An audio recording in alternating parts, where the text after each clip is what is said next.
¿verdad? Estudio de Apocalipsis, capítulo 2, del 8 al 11.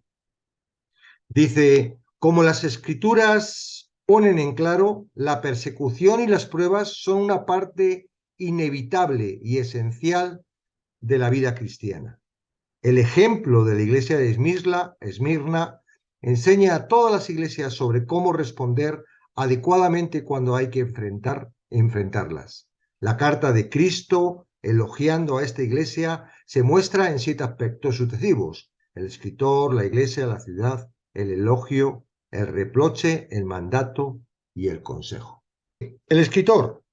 La descripción del escritor como el primero y el postrero, el que estuvo muerto y vivió, lo identifica como el Señor Jesucristo glorificado y exaltado. Él es el eterno e infinito Dios, que ya existía cuando todas las cosas fueron creadas y que seguirá existiendo después de que sean destruidas. Jesucristo trasciende el tiempo, el espacio y la creación.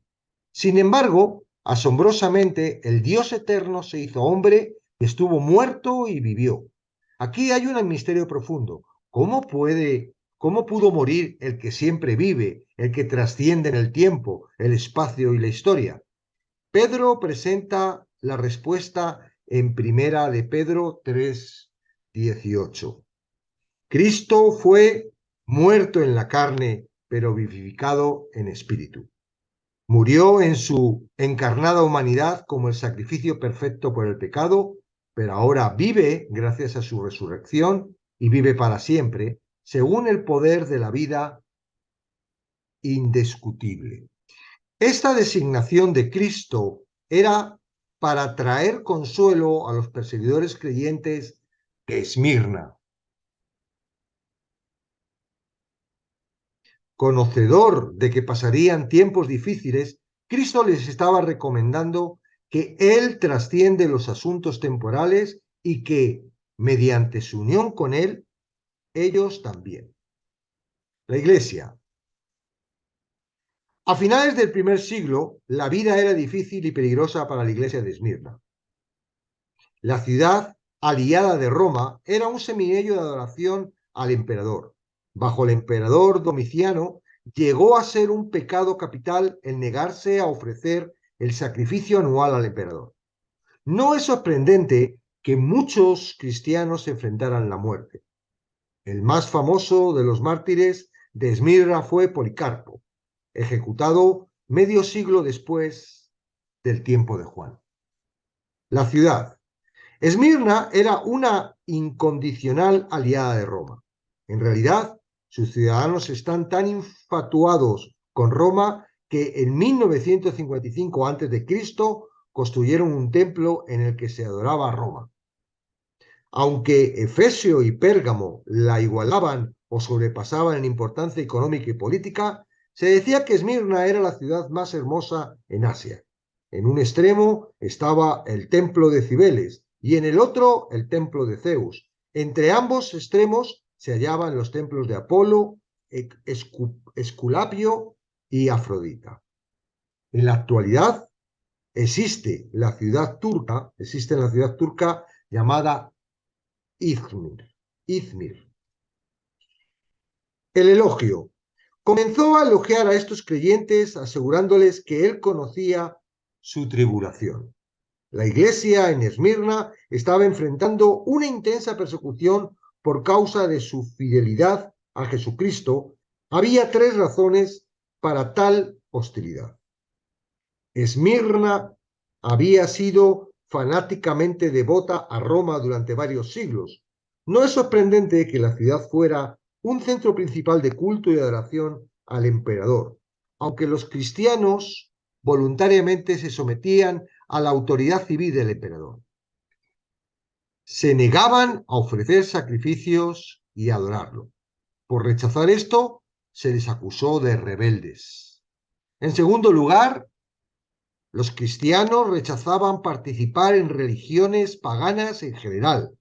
El rechazo de los cristianos al panteón pagano de ídolos, unido a su adoración de un Dios invisible, hizo que se les considerara ateos. Por último, los creyentes en Esmirna afrontaban la blasfemia de los que se dicen ser judíos y no lo son, sino sinagoga del más grande blasfemo, Satanás. Esta dolorosa declaración afirmaba que los judíos que odiaban y rechazaban a Jesucristo eran tan seguidores de Satanás como los adoradores de ídolos. No solo el Señor estaba consciente de la persecución que enfrentaba la iglesia en Esmirna, sino que también de su pobreza. A diferencia de su sinónimo penés, la palabra griega que denota a quienes luchan por suplir sus necesidades fundamentales, potocheia, pobreza, que es la que se escribe aquí, describe a limosneros que no viven de su propio trabajo, sino de limosnas de otros. Muchos de los creyentes en Esmirna eran esclavos. La mayoría estaban desamparados. Los pocos que habían tenido posesiones, sin duda las habían perdido en la persecución. La iglesia de Esmirna tenía todos los motivos, desde el punto de vista humano, para derrumbarse. En vez de esto, permaneció fiel a su Señor. Nunca, a diferencia de Efeso, dejó su primer amor a él. Por eso Jesús les dijo, tú eres rico. Ellos tenían lo que realmente importaba, la salvación, la santidad, la gracia, la paz, el compañerismo, un compasivo Salvador y consolador. El mandato. Antes de especificar su naturaleza, les ordenó que no temieran lo que iban a padecer. Él les daría la fuerza para soportarla. Antes de especificar, dice, específicamente, el Señor predijo que el diablo iba a echar en la cárcel a algunos de ellos. El propósito de Dios de permitir ese encarcelamiento era para que fueran probados. Al soportar esta prueba satisfactoriamente, probarían la realidad de su fe. Serían fortalecidos y probarían una vez más que Satanás no puede destruir la genuina fe salvadora. Dios, quien controla de manera soberana todas las circunstancias de la vida, no permitirá a Satanás atormentar a la iglesia de Esmirna por mucho tiempo. Jesús prometió que tendría tribulación durante solo 10 días. El mayor asalto de Satanás sobre la iglesia local sería intenso, pero breve. El consejo. Las escrituras enseñan que los verdaderos cristianos perseveran. Ellos, a quien Dios ha aceptado en su amado, ciertamente llamados y santificados por su Espíritu, no pueden ni totalmente ni al final caer del estado de la gracia, sino que realmente perseverarán en él hasta el final y serán salvos eternamente. Esa es la inequívoca enseñanza de la Biblia. El que prueba la autoridad de su fe al permanecer fiel al Señor hasta la muerte, recibirá como recompensa la corona. Esta palabra es estepanos, ¿vale? La corona del triunfador, de la vida. La corona se puede también, se traduce también como recompensa, culminación o logro. De la genuina fe salvadora es la vida eterna, y la paciencia prueba la autenticidad de su fe al soportar el sufrimiento.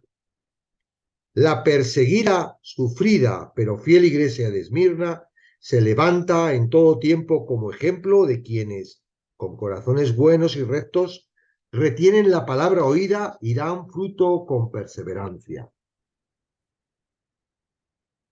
En Lucas 8:15 dice, mas la que cayó en buena tierra, estos son